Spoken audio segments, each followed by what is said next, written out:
Sometimes it's not the fact that you're deeply in love with a person or that you think of them so highly that you can't walk away. Sometimes it's the simple fact that you're afraid to be alone.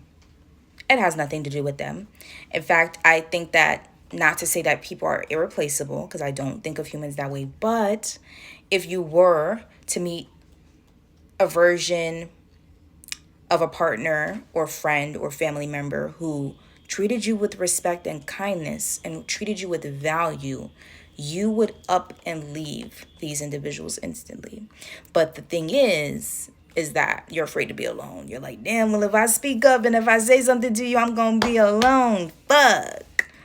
But you're not going to be alone, because when you decide to pull your energy away from what no longer aligns with you, that's when you meet your soul tribe. Everybody's like, I want to meet my soul tribe. I want to meet my soul tribe. How are you going to meet your soul tribe when you're still in the same toxic loop with your current individuals that you're having a hard time getting away from?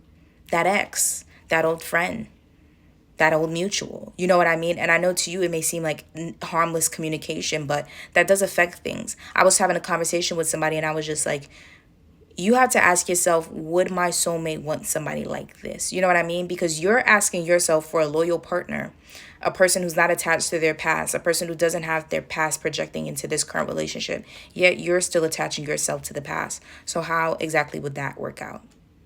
It wouldn't. Eventually, it would be chaotic. It would be fun for some time. I'm not going to lie to you, but eventually it would lead to chaos.